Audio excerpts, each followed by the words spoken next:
The invisible architect, the hum of servers filled the dimly lit lab as Alina Voss typed furiously, her fingers flying across the keyboard.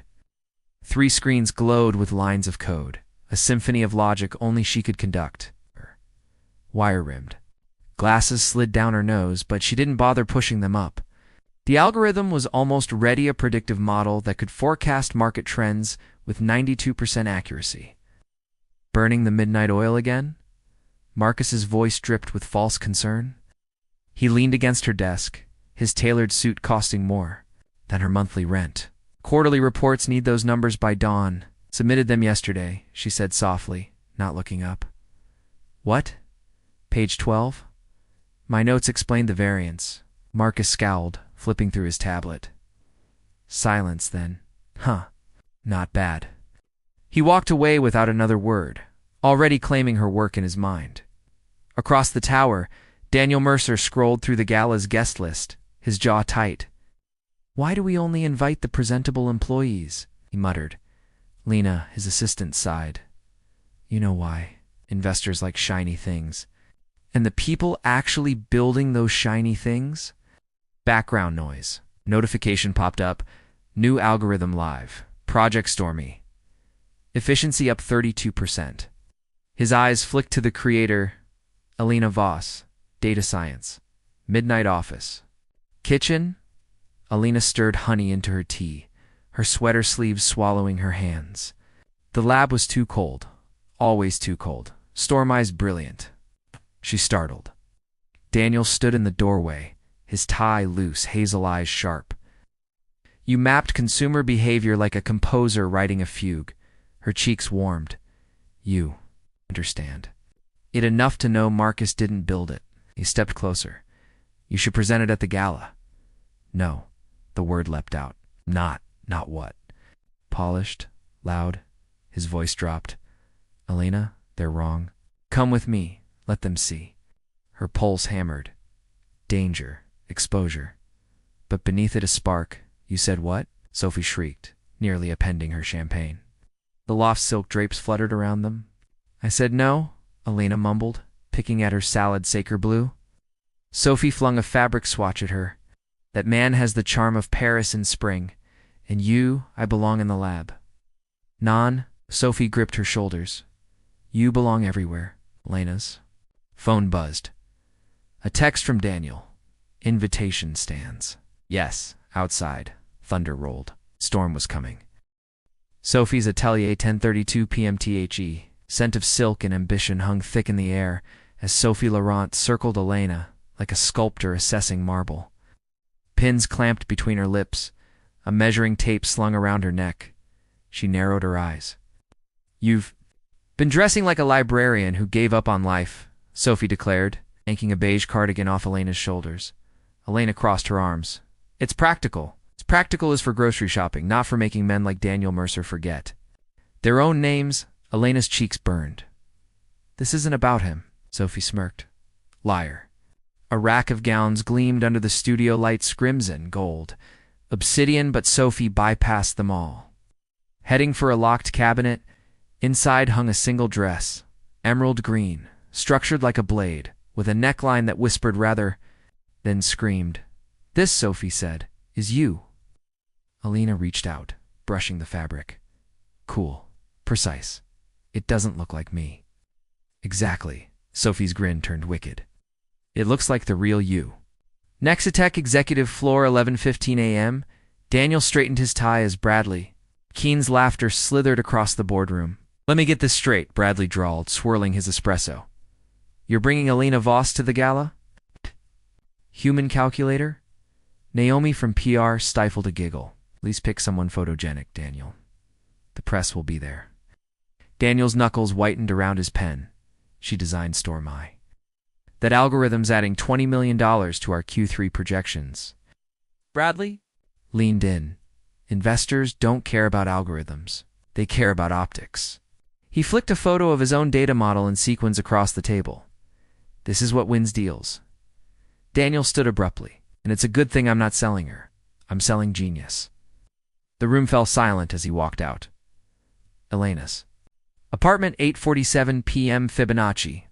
Elena's one-eyed tabby purred on her lap as she stared at the gala invitation. Nexitech Annual Gala, black tie.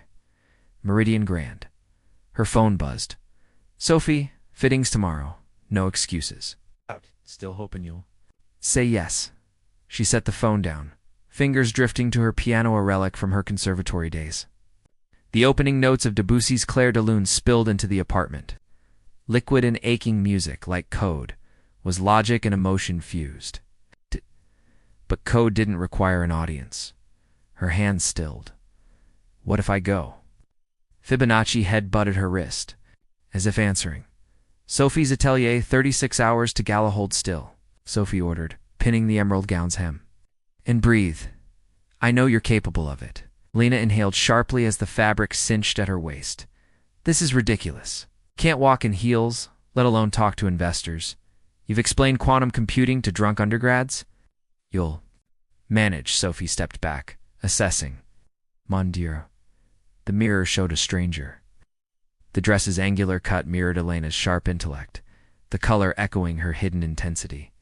Her hair, usually a messy bun, now fell in loose waves, softness without surrender. Sophie slid glasses off Elena's face. Contacts. Just for one night. Elena blinked at her reflection, bare, bold, terrifying. I can't do this, she whispered. Sophie caught her chin. You already are.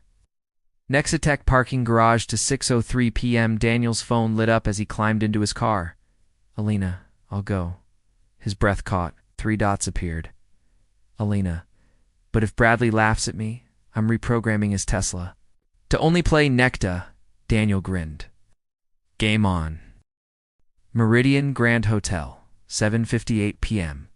The ballroom glittered like a circuit board under crystal chandeliers. Investors, executives, and socialites swirled in a choreographed dance of champagne flutes and calculated smiles. Daniel adjusted his cufflinks. For the 5th time, scanning the entrance. She's not coming. Bradley sidled up, smirking, standing up by the human spreadsheet. Tragic. Daniel ignored him, but his stomach tightened. Yeah, maybe he'd pushed too hard. Maybe a hush conversations. Stuttered. Heads turned. Elena Voss stood in the doorway. The emerald gown clung to her like a second skin, its structured lines cutting through the room's excess. Her hair, free of its usual bun, cascaded over one shoulder. No glasses, no cardigan. Just her sharp, luminous, utterly unrecognizable. Marcus choked on his whiskey. That's Elena. Daniel couldn't move. She spotted him, hesitated. Then she walked in, 8:12 p.m. The investor circle storm eyes. Real innovation isn't prediction, Elena said, her voice steady. Adaptation. She tapped her champagne flute, drawing a quick algorithm sketch in condensation on a nearby napkin. Most models treat markets like equations. Mine treats them like languages shifting, evolving. The CEO of Vortex Capital leaned in. You're saying it learns? Like a human? Just faster? Laughter bubbled out of Daniel. God, she's magnificent, Bradley. Shouldered into the group. Cute dress, Voss. Borrowed it from Sophie's reject bin. Elena didn't flinch. Actually, it's custom, like my code. She tilted her head. Speaking of, how's your division's error rate? Still at 15%? Bradley's smile froze. Daniel stepped between them. Dance with me. Elena blinked. What? He held out a hand. Trust me.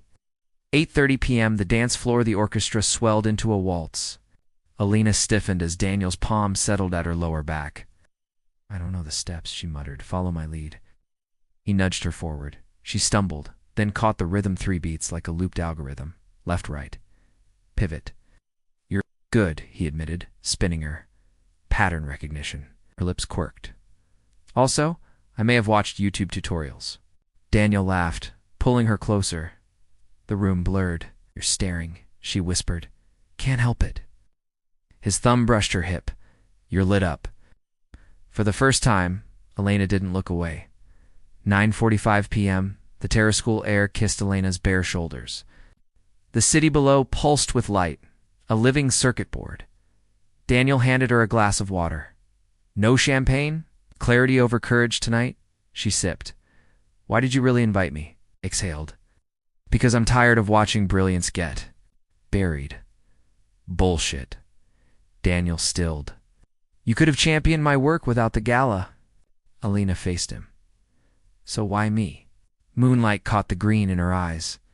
Because, he said softly, I wanted to see if you'd say yes.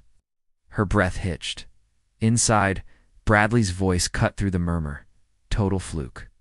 She's just a coder in a fancy dress. Alina turned sharply. Daniel caught her wrist. Ignore him. No, she straightened. Watch. 10 p.m., the mic drop. Lena strode to the center of the ballroom, snagged a dessert fork, and tinked it against her glass. Silence. Store my success isn't luck, she announced. It's work. The kind Nexitex engineers do every day while you parade models with iPhones they'll never understand. Bradley flushed. She pulled a flash drive from her clutch. Here's Stormey's full code, not the neutered version Marcus presented. A beat free for everyone. The crowd erupted. Daniel's chest swelled.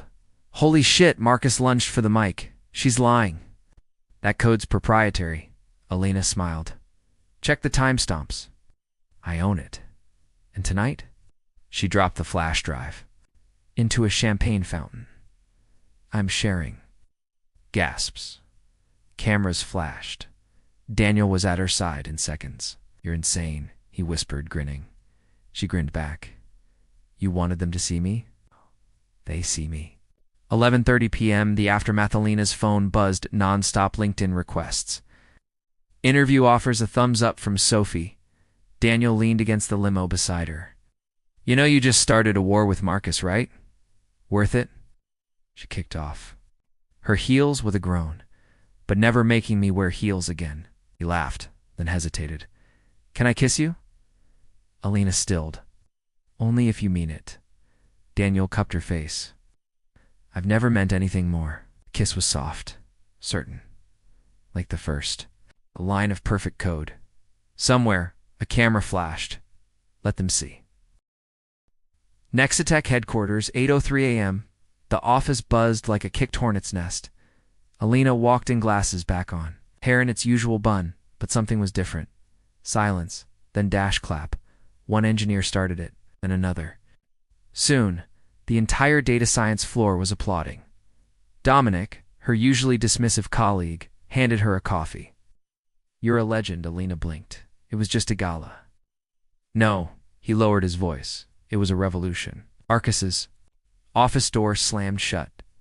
9:15 a.m., executive floor. Daniel scrolled through the headlines. Nexitech whistleblower stuns investors. The woman who broke the algorithm, who is Alina Voss. Lena, his assistant, whistled. Your quiet genius just went viral. Daniel grinned. Good. Bradley stormed in. Set this up. Set what up? Daniel feigned innocence. Lena choosing integrity over corporate greed. Bradley's face purpled. The board's livid. She tanked our IP valuation. Daniel leaned back. Funny. Vortex Capital just doubled their investment. The door burst open. Naomi from PR, breathless. Marcus just filed a complaint. Elena violated her NDA. Daniel's chair screeched as he stood. Bullshit, Naomi swallowed. He's demanding termination. Elena's lab. 11:47 a.m. The lab door hissed open. Daniel found Elena elbow deep in server cables. Her sleeves rolled up. You've heard, she said flatly. He nodded. We'll fight it. She yanked a wire. Don't bother. Sparks flew. Quit. Daniel grabbed her wrist. Like hell you do. Lena wrenched free. They'll bury me, Daniel. You know they will. Not if I bury them first. She froze. Daniel pulled out his phone, a recording of Marcus bragging about stealing her code last year. Elena's breath hitched. You knew? I suspected. His thumb brushed her knuckles. But I needed you to be ready to fight. 2 p.m., the piano bar. Sophie slid a martini across the table. So, you're a revolutionary and a liar. Elena groaned. He recorded Marcus months ago. He's been waiting for what? For me to stop hiding. Sophie smirked. And the kiss. Elena's cheeks burned. Irrelevant. Liar. Sophie pushed a key card toward her. He's here. Corner booth, looking devastatingly broody. 9:30 p.m., the confession. Daniel's fingers froze mid-sip when Alina slid into his booth. "You manipulated me," she said. "No." He set down his glass. "I believed in you." The piano player launched into a jazz standard, their song from the gala. Alina exhaled. "Why?" Daniel stood, pulling her up. "Dance with me." "There's no music." "There's always music." He pressed her palm to his chest. His heart beat, wild, syncopated. Elena's lips parted. "I noticed you a year ago," he murmured. "You were debugging code in the server room, humming Debussy." His thumb traced her jaw. "I fell in love with that, Alina. Not the gala's version." The world narrowed to his hands on her waist. "Prove it," she whispered. Daniel kissed her slow, deep, unscripted.